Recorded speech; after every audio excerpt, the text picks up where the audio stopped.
Welcome to the Potion Podcast, your raw look at the hospitality industry, brought to you by SHC.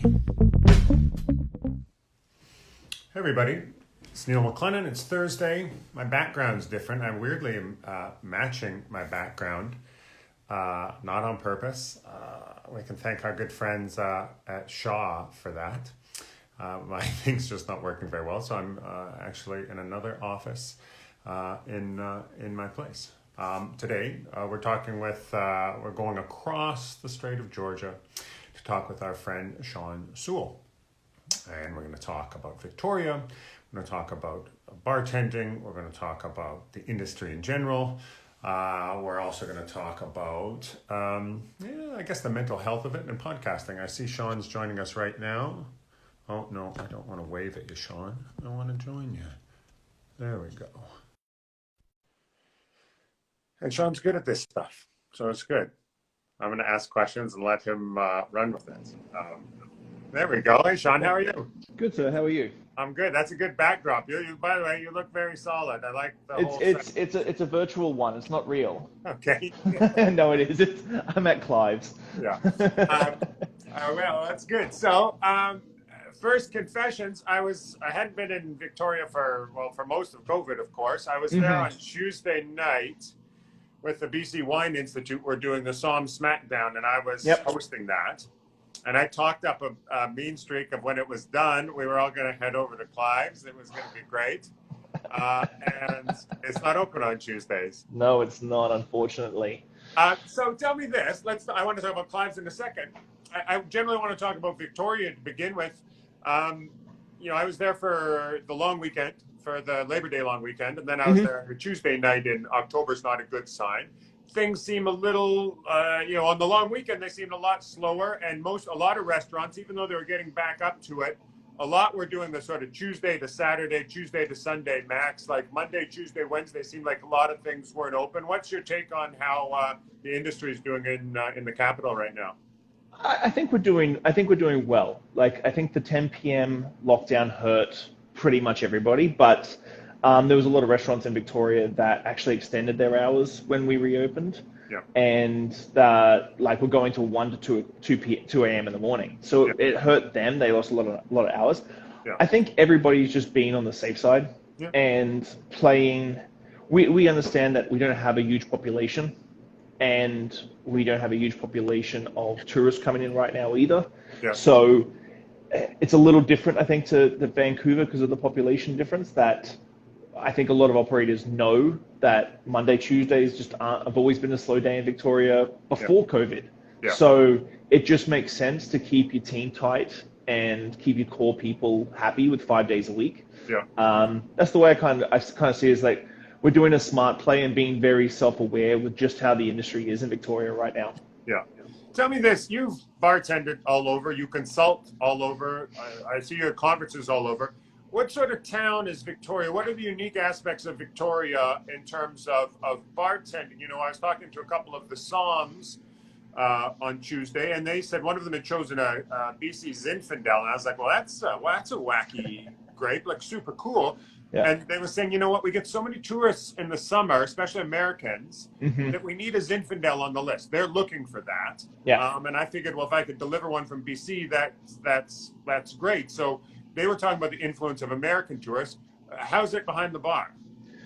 I think we're lucky that we've got one of the most dynamic general public consumer cocktailians in the province, if not in the country. Yeah. Like, I always talk about market saturation, and you go to New York and San Francisco, Toronto, Vancouver, and you'd be lucky to find 10% of the population actually gets cocktails. Yeah. Whereas I think in Victoria, we're bumping up on that 10%. Like, I honestly do think that we have super knowledgeable guests who really know what they want, and that sort of feeds the bartenders. So a lot of the cocktail joints have a really good base of cocktail savvy customers, with the tourists being that cream, that little extra addition during the summer. So I think we've got just a great group of people, and it's a group of people that I can literally name names and say exactly who's helped our cocktail culture grow to what it is. Yeah. Yeah, you're a tight community. I mean, Vancouver's a tight community as well, but you guys are, in Victoria, geographically you're tighter than we are, and but friendship wise and mentorship Hmm. wise and so forth, it is like anytime I'm coming there and I say to you, you're like, go here, go here. I used to work with her. I used to work with him. Doing great things in a really sort of positive, supportive way, which I don't know if that's true, but it seems good. Uh, it is true. We are a big family, and I think Solomon, Simon, and myself.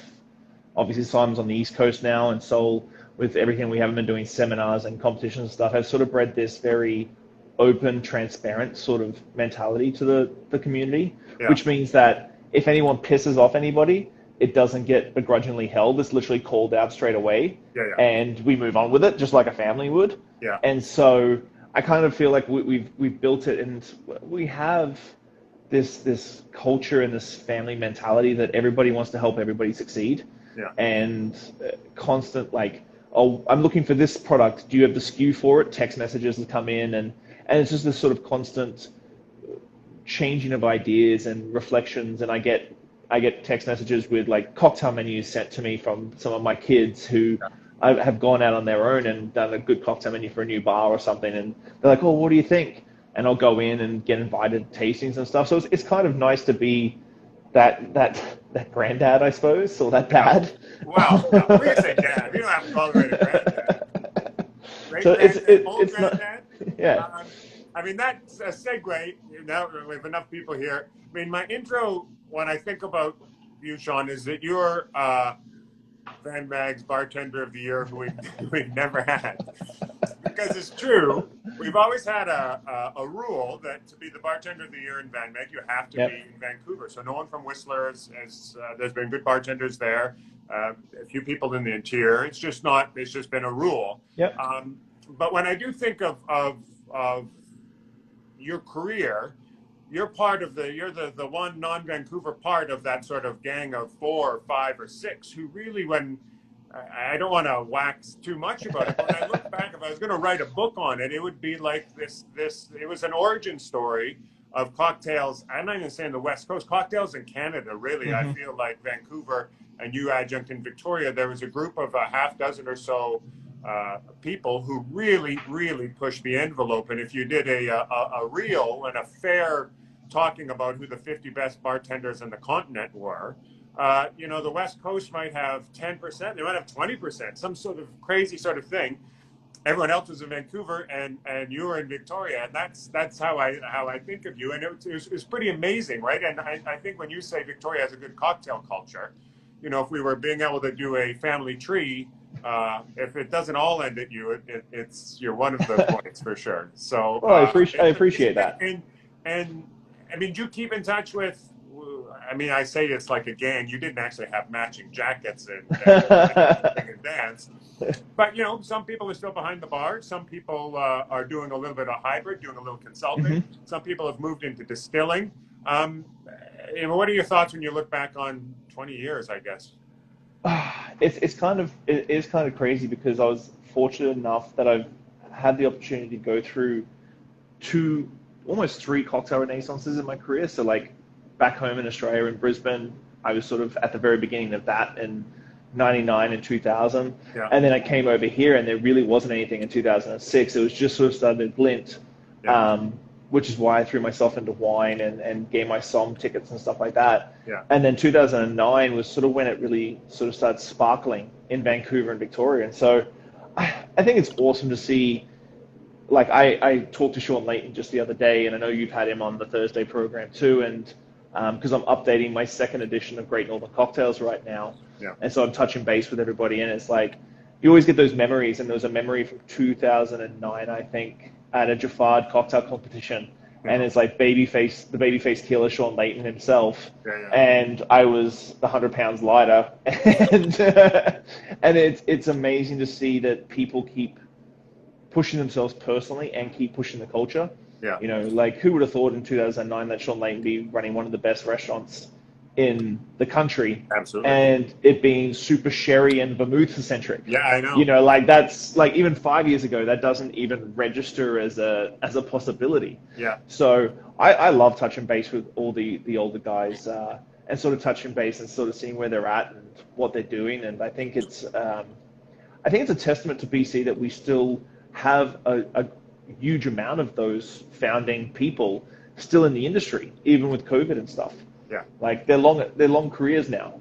Yeah, absolutely.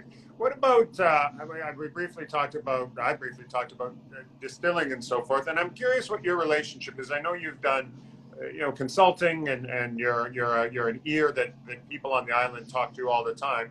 I want to talk about the distilling culture in the island because I don't think it's a case of the grass is always greener. I mean, a couple of the distilleries are knocking it out of the park. You have some OGs with, really the start of the craft distilling thing, and then you have the sort of second and third waves who are just killing it. So I'm curious about your thoughts about that. I'm in love with craft distilling in BC. With my BC Spirits project, I get to taste something every day. Like I'm coming up onto my 200th spirit a day fairly shortly. So my collection at home is about 450 spirits right now. Really? So it's pretty insane. I've been fortunate enough that I've helped create 4 spirits that are on the market right now, with one coming out next year. Very and cool. So I get this insight to the real passion and why, because really craft distilling does have a lot of constraints to it as well in the province. I think the province is making a lot of great spirits. I don't think they're getting the credence that they need. They're not getting the credibility that they really should have. I think they just need, it's a lot of those passion-driven mom and pop shops that don't really understand the online thing, don't understand the marketing, social media, stuff like that. I think we've got one of the products, the Maple Leaf Lady the Cask, I think is the best brandy in North America. Yeah. Like hands down, it is absolutely a spectacular brandy. And that's from Jorgen and Annette at Maple Leaf. And you go up to their distillery up on Narromata Bench, and they're raising pheasants, like show-winning pheasants in cages and stuff. Like it's like you step into the Black Forest in Germany, sort of deal. Yeah. I just think there's a lot of bartenders who, it's a double-edged sword. They've tasted bad craft spirits, they've tasted good craft spirits, and I think the bad craft spirits in the beginnings of the craft movement sort of tainted a lot of people's opinions, and then they don't go in and explore again. Yeah, there are a couple. Yeah, there were some tough $45 bottles of gin. Yes. Now, that being said, we have a couple $45 bottles of gin right now by some of the that are worth. They'll put them up against the very best in the world. They just knock you on your ear good. I missed the ferry when I was there for the long weekend, and I went into. I hadn't been into Sydney, and I said to my daughter, "Should go into Sydney." We pull over, and I hadn't seen what Empress Gin was doing. Oh, it's crazy. I don't know when that's beautiful. open, but what a beautiful facility. I think they've shut down during COVID, the tasting room and stuff, but I have been out there a couple of times for some private tastings and tours and stuff. It is a beautiful, beautiful tasting room and like back area. It's gorgeous. They were definitely distilling because when you're in the parking lot, it's right on the water. Yeah. I mean, the second you open the door of the car, it's whoosh, whoosh, or over top of you. And I tried to get out yesterday. I couldn't get out yesterday because of the fog, so I had to zip up to YYJ and take the landing plane, not the float plane. And they have a little outlet in the airport, again, closed right now, but really smart looking. I always have that bolt of pride when I'm down south and see it somewhere in California and so forth. Okay, well, I want to talk about being an author and Great Northern Cocktails. I was talking to someone, I was writing something about an Old Pal the other day, like an Old Pal cocktail. And I have this knee-jerk reaction as a Canadian that drives me crazy when I see cocktails that have, classic cocktails, 10s, 20s, 30s, that have been updated to make sure there's a more American component to it. Often it's bourbon. Yeah. I don't like the subbing of bourbon when it should be Canadian whiskey in the first place. But often it's then subbing of American rye. Even if they're doing more faithful, they'll sub American rye, which also drives me crazy. Half of that stuff I feel like they've stolen from casks up here anyways and just put a cool label on it. So I want your thoughts. Most of it is. Your as a esteemed author on this topic, your thoughts on Great Northern Cocktails, Great Canadian Cocktails, I guess I'm dialing it into. So, Great Northern Cocktails is sort of a bigger version of my 2013 book, which was just about Victoria cocktail culture. Yeah. And so it's really my love letter to Canada. Like I've been very fortunate and grateful that I came here and had the opportunities that I've had as a Australian bartender in Canada. Like I know there's a couple of us here on the West Coast, Grant Sini and the like, but I've been very fortunate to have the success I've had. So I've always wanted to do this love letter and showcase as many bartenders as possible over myself. That being said, I think still Canadian whiskey is super misunderstood. Yeah. And I've walked into so many bars when it comes to, like you said, like the subbing and the relabeling and stuff, and there's no Canadian whiskey on the back bar. It's happened in Vancouver a couple of times, and I'm like, oh, so have you got 40 Creek or anything from Wiser's? And they're like, no, Canadian whiskey's rubbish. I'm like, yeah, but you have Masterson's and Whistle Pig on the back bar, and you're talking the virtues of these two whiskeys, which is just Alberta Premium, shipped down and aged a little bit longer in the US. Like, come on. Like, so I think Canadian whiskey is still super underrated. Like, we get into our little social media bubbles and we see Davin DeKirkemo and Dave Mitten talking about it and Colin McDougall, and you think that Canadian whiskey's making a big push, but really it's a percent. So my argument's always like, the blind tasting is always the best way of doing it. So take the Old Pal, for instance, do an American Rye Old Pal, do a Bourbon Old Pal, which doesn't really make sense because that's closer to a Boulevardier, and do a Canadian whiskey Old Pal, and play around with different Canadian whiskeys and just sit and do it blind. Because I feel like there's a lot of bartenders out there that see the product they have preconceived notions, and then don't give it the enough credibility. And so I think doing it blind always shows everybody up, because then you can call out the bullshit. $22 bottle of Alberta Premium. I mean, the thing is, I talk a big game. Like, I'm with you. Wiser's is making some fantastic and great fantastic stuff. deals. I mean, it's crazy. Forget some of the age statements you can get on a bottle of Wiser's for a third the price, let alone half. But I would feel weird going into a bar and ordering a Wiser. It's neat. I don't know. It would just... anyways, I'll get better about it. Listen, if you're in Brisbane, what is it like? We're talking about Canadian cocktails. I just want this so I know what a cool order is if I'm in Brisbane. What is like an Australian cocktail? What I mean, I know there's a hugely international thing, but if an Australian who knew his or her way around went into a bar and ordered it, what would the cocktail be, or what would one of the two cocktails be? So I know. To be honest, I haven't been home in a long time, but to be honest, I think that Vancouver and Brisbane have a lot of similarities. It's sort of a melting pot. It's sort of a middle ground. You're not too far away from Asia Pacific. You're not too far away from Europe. Whereas Australia, we've got a big European influence with a lot of British bartenders and stuff like that coming down. So I'd say it would probably be the same sort of classics you would get here, like classic daiquiris. I remember having a Hemingway daiquiri years ago, and we couldn't get maraschino in Australia. Maraschino just did not come to Australia. And one of the bartenders had smuggled this, like 2 or 3 bottles of Luxardo maraschino and a bottle of Havana Club, because we couldn't get Havana Club either. And made me a Hemingway daiquiri from scratch. And this is like 1999, 2000. And I was just blown away with the fact that we couldn't get the stuff. But I honestly believe that Australia's probably got one of the best cocktail cultures in the world. It's older. It's 20, 25 years old now. We're away from everybody, so we're not really influenced by the US like we are here in Canada. And we're an island in the middle of nowhere. So, and we're competitive as hell. But like Australians in general, in our DNA, we're competitive. No, really? Like, we're competitive. It's the way it is. But we're friendly competition. So it's this constant friendly competition. So you see your mate down there doing something, you want to be better than him, but you'll still go have beers with him at the end of the night. Of course.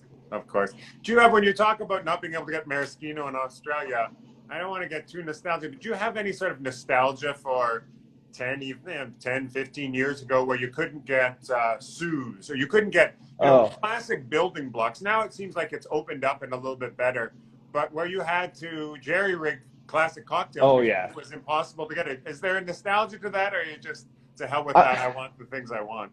I think there is a nostalgia to that. It's more to sort of let the kids know how lucky they are these days. Like, you get these guys who can get green chartreuse really easy, yellow chartreuse is really easy, maraschino is at the liquor store. But back in the day, you'd have to explain to the warehouse what Lexata Maraschino was, because they'd see the SKU and go, "What's this stuff?" So I do miss it to a degree, but it also opens you up to learning so many more techniques, trying to replicate those flavors back in the day that now you can do for things that you can't get. So I kind of look at it as nostalgia in the way of like, I like to let the kids know, like, we're only 10 years into really cocktail culture in BC, that how lucky they are just with the clientele they have, what they have to get, all these things. And I like to remind them that they're very fortunate, and to be patient, slow down, take your time. It's going to work out. Yeah. By the way, kids, somebody had to go and charge 14 or 15 bucks for a cocktail and get his ear chewed off every third time by that, so you guys could charge 18. Well, exactly. What about, normally, if it wasn't COVID, I'd be saying new openings, new things in Victoria, but things have obviously been pretty quiet. I walked by the top table space on Pandora and Douglas. Yeah. I hear that's not opening at all. There's not till 2021 at least. Is there anything else that's on the horizon that's sort of exciting, or is it just COVID has really pounded the brakes on all that? COVID's pounded the brakes, but we've had, like, when Veneto shut, that was a bit of a big deal for Victoria's cocktail scene. Veneto shutting is a bit of a blow. Like, it's one of our foundational venues. And there was an amazing team of young bartenders there, led by Brant Porter. A couple of my kids were working there as well. But with that breaking of that and turning into the Palms in the hotel now, those guys went off and started doing their own thing, which sort of spread. And so Mike Norberry's over at Nubo down on Lower Pandora, which has done an amazing cocktail list there with the team. Brant is taking over another venue that's still secret, but he's doing some stuff with that. The guys at Wincrise Mary, like the team at Wincrise Mary, led by Clayton, just absolutely killing it with their cocktail scene. Cenote's always been a good, solid, like, venue for that sort of dive bar, college bar, sort of high-end cocktail bar. You know, it's a dive bar that makes their own bitters, sort of deal. That's a dream, by the way. That's what everyone's dream is, a dive bar that makes their own bitters. So I think it's more the venues are getting better. Like Courtney Rooms sort of come back pretty strong this year. And with that expulsion of all the staff from Veneto, it sort of opened the doors for a lot of operators to take advantage of really epic bartenders, sort of pushing the envelope. So I don't want to keep you more than half an hour, but I do want to talk about, I've talked about all your fantastic chops behind the bar, and it's great. We talked about Great Northern Cocktails as an author. It's great. We haven't really talked about the Post Shift podcast, but it's early adopter and long running. But I want to use that to segue into, you've been a mentor to people who make drinks, and that's amazing. But you've also always been someone who has a stable, apparently a stable home life, a normal life, trying to balance work-life balance. And obviously the last 6-7 months have thrown everything into crazy array for the industry. And you've always been someone who preached about focus and balance and all those sort of things. So I'm just wondering, and you're not just Victoria, because I know you're constantly, you're on Instagram. I was watching this morning. You were talking to some distiller in Illinois, weren't you? Yeah, in Chicago, More friends across this continent than I know.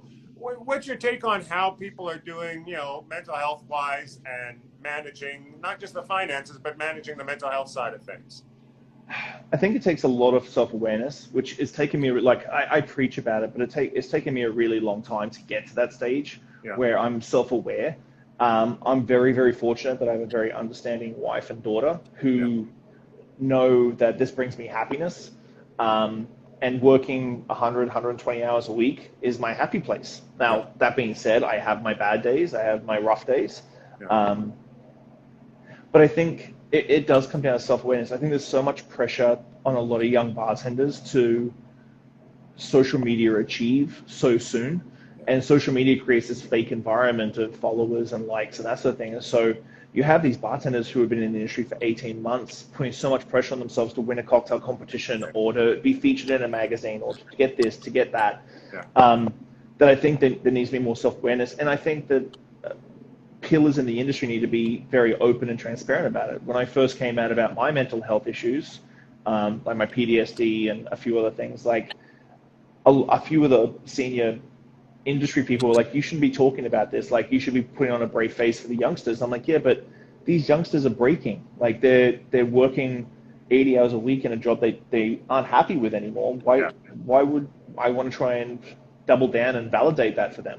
Absolutely. So chasing happiness, like I talk to young bartenders, I sit down with at least two to three a week and have a beer and have a chat. And I'm like, you're in the industry, you can change your job. You don't need to stay somewhere if it's making you miserable. Yeah. So I think it's a huge amount of self-awareness and understanding about your goals and being patient. Patience is a big one too, because I do think there's a lot of pressure for these competitions and these junket trips and these this and this and this and this. And so I've tried to go back to my old ways of trying just to do everything to make myself happy and validate myself internally instead of looking for external pats on the back. Yeah.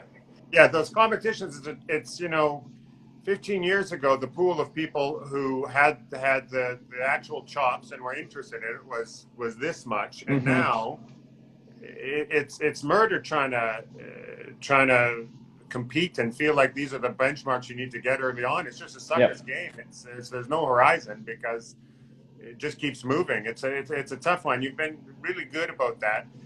That's the tough part. What gets you up? And I'm just have a smile on my face looking at you behind Clive's there because it brings back good memories, some of which I actually remember, some which I probably don't. What is it that you love about it? What is it you love about bartending? You have a zillion side gigs, but at your heart. For me, going back behind the bar at Clive's, having the opportunity to take back over a legacy brand, I think was a big thing. I wanted to sort of put a lot of the things I talk about and I do in my other side gigs into practice and become a practitioner of what I talk about. So that when people say, well, you don't work the bar anymore, or you don't do this, or you don't understand, I'm like, well, yeah, I do. I still do it. I still work 2 nights a week. I love the purity, I think, of bartending. There's something to be said once you get to a certain age and you lose the sort of bartender ego and all you're doing is trying to please everybody that's in that room with every drink. The drink menu at Clive's, the new one that's coming out, is very well thought out, but I wouldn't say it's super crazy, ostentatious sort of cocktails. We're really like playing into, okay, which clientele do we have come in? What are they looking for? Talking a lot with the floor staff, like it's a big team effort. And it's just, I just like, because I can switch my brain off on a busy night for everything else, the podcast episodes or editing or that proposal I got to get in for that client or, like getting the deadline done for a new logo design and so on and so forth. So it sort of turns my brain off for 16 hours. And it's just, it's people like my other bartender, Dave, was like, oh, stirring a drink and shaking is like patting your head and rubbing your belly. And I'm like, I was thinking about it on Friday. I'm like, I don't actually think about it anymore. Like it's literally just my whole body my brain shuts down and my body just takes over. So I like the purity of it, and it is, with everything else that's going on, just coming and working the bar is just simple and nice and relaxing. Oh, that's awesome. I'll let you go on that point because nothing's going to get better than you talking about something you love. I will just say, I love the book. It's great.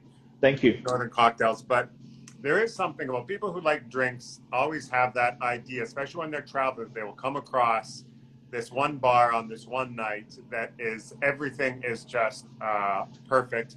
It's not packed with the wrong people. It's not overpriced. The drinks aren't too crazy. Everything is just 3 bears perfect. And the number of times that's been Clive's and you with me is just, but it's amazing each and every time. It's an absolute wonder. It's a testament to you. It's a testament to that program you've built. All the best. It's terrible that this is how we have to catch up, not in person, but I'll take it because it's better than not catching up. Appreciate your time, Shawn. All the best. Thanks, Neal. And we'll touch base as the fall plays out and see how things are going in Victoria. Yeah. Next time you're in town, let's go for a coffee. You bet. All right. Okay. Thanks, Shawn. Bye-bye. Bye-bye. Thanks for listening, Pose Shifters. I hope you enjoyed that episode. I really enjoy sitting down with friends and peers and just chatting about the industry and getting down to the nuts and bolts of what's really going on out there. Make sure you like, subscribe, comment, everything on all the platforms. Just hit it up and I'll do my best to answer any queries or questions you have. I'll see you next week, guys. Bye.